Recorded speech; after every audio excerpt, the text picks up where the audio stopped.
नमस्कार, मी सुभाष सोनवणे, निवृत्त पोलीस अधिकारी तथा साहित्यिक व्याख्याता. काही पुस्तकं प्रकाशित असून अनेक काही महत्त्वाच्या विषयावर माझे महाराष्ट्रावर व्याख्यान असतात. मग ते शाळा कॉलेज असेल किंवा सार्वजनिक ठिकाणी असेल, अशा प्रकारचे महाराष्ट्रावर व्याख्याने चालू असतात. आदरणीय मित्रवर्य दिनेश देवरे साहेब आणि माझी गेली 5 वर्षापासूनची मैत्री आहे. देवरे साहेब म्हणजे सामाजिक बांधिलकीतून समाज जाणीवा संपन्न असलेलं एक अतिशय प्रेमाळू, कनवाळू, भावनाळू असं व्यक्तिमत्व आहे. त्यांच्याशी संवाद केला, त्यांची भेट घेतली म्हणजे एक चैतन्य, आनंद आणि शांतीची अनुभूती निश्चितच मिळते. देवरे साहेब काउन्सिलर आहेत, समुपदेशक आहेत आणि ते महाराष्ट्रभर त्यांना अनेक ठिकाणी बोलवलं जातं काउन्सिलिंग करण्यासाठी. पण विशेष उल्लेखनीय बाब अशी आहे की आपल्या तळहाताचे जे बोट आहेत, अंगठा, अनामिका, मध्यका, करंगळी, ही जी बोट आहेत त्या बोटाच्या पेऱ्यावर ज्या फिंगर आहेत, ज्या रेषा आहेत, हस्तरेषा, तर त्या रेषांचा ते बारकाईने अभ्यास करतात. त्या रेषांच्या अनुषंगाने ते तज्ज्ञ आहेत, त्याच्यातले चांगले जाणकार आणि माहितीगार आहेत.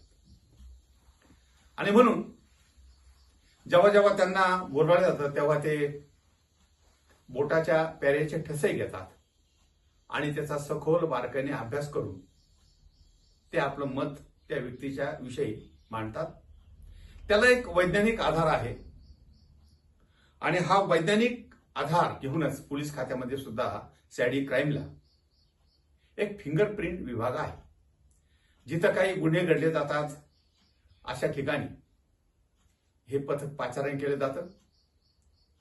हाताचे ठसे घेऊन किंवा तिथं ज्या वस्तूंना गुन्हेगाराचे हात लागलेले असेल तिथले काही ठसे विशिष्ट प्रकारची पावडर टाकून ते घेऊन त्याच्याहून गुन्हेगाराचा शोध लावला जातो. सांगायचं तात्पर्य असं की हे ठशांचं आणि आपल्या मेंदूमधील जे विविध केंद्र आहे, जे कौशल्य आहे मेंदूमधील व्यक्तिमत्व विकासाच्या अनुषंगाने, त्याची एक वैज्ञानिक सांगड आहे. आणि ही जी अचूकता आहे, हे जे शास्त्रीय ज्ञान आहे, हे देवरे साहेबांनी हेरलेलं आहे. आणि म्हणूनच ते काउन्सिलिंग करताना बोटांचे ठसे घेऊन त्याचा सखोल अभ्यास करतात आणि त्यावरून ते आपलं मत मांडतात. मत असं असतं की मग हा विद्यार्थी का याच्या भव्य आयुष्यामध्ये हा विद्यार्थी कसा घडेल, मग व्यापारी लाईनीला घडेल का, कुठला कलावंत होईल किंवा हा साहित्यिक होईल किंवा हा चांगला मोठ्या नोकरीला लागेल, मग कुठल्या नोकरीला लागेल, याला कुठल्या दिशेने याचा प्रवास सुरू करावा याचा आहे शालेय, या अनुषंगाने ते चांगल्या प्रकारची माहिती देतात. आणि महाराष्ट्रावर त्यांना बोलवलं जातं. अनेक तज्ज्ञ लोकांनी, म्हणजे जे डॉक्टर आहेत, वकील आहेत, प्राध्यापक आहेत, अशी जी शिकली सवरलेली समज असलेली मंडळी आहे, ह्या लोकांनी देवरे साहेबांकडून आपल्या मुलांचं आणि स्वतःच त्यांनी त्या फिंगरच्या अनुषंगाने टेस्ट घेतलेली आहे. त्या संदर्भात चांगले बरेच सकारात्मक दृष्टिकोन, फायदे समोर आलेले आहेत. मी सुद्धा, माझा मुलगा, याची फिंगरप्रिंट आणि त्याचं काउन्सिलिंग देवरे साहेबांकडून करून घेतलं. त्याचबरोबर सायकोमेट्रिक टेस्ट करून घेतली आणि त्याचा बऱ्यापैकी फायदा आमच्या कुटुंबियांना झालेला आहे.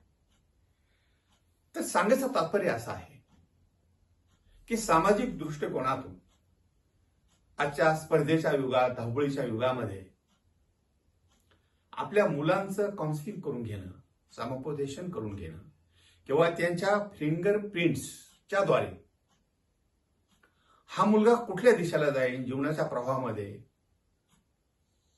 त्या अनुषंगाने ही माहिती करून घेणं ही खूप काळाची, सध्याच्या परिस्थितीमध्ये तरी गरज आहे असं माझ्यासारख्याला वाटतं. आणि ते फार गरजेचं आहे, कारण आजचं युग हे स्पर्धेचं आहे.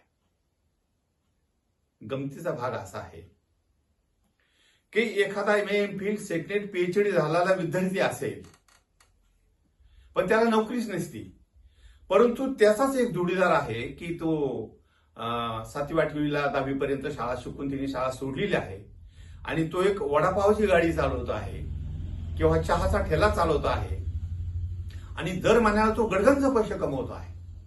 अगदी म्हणजे एखाद्या क्लास 1 अधिकाऱ्याला जेवढा पगार असतो त्याच्याही पुढे जातोय प्रत्येक महिन्याला. म्हणजे ही तफावत आहे, हा जो वेगळेपणा आहे, ही जी अचूकता आहे त्याच्यातली, ती वेळीच जर आपण ओळखली आणि त्या अनुषंगाने जर आपण हा जो प्रकार आहे फिंगरचा आणि समुपदेशनाचा, याच्या अनुषंगाने जर आपण सावध झालो तर निश्चितच आपल्या कुटुंबासाठी, आपल्या मुलासाठी आणि सामाजिक दृष्टिकोन समाजासाठी सुद्धा एक सकारात्मक बाब आहे, चांगली बाब आहे. म्हणूनच या अनुषंगाने मी देवरे साहेबांना खरं तर धन्यवाद देतो आणि आपण सुद्धा खऱ्या अर्थाने ही एकदाही माहिती घेऊन आपल्या कुटुंबासाठी, मुलांसाठी बघावी असे मी विनंती करतो. नमस्कार.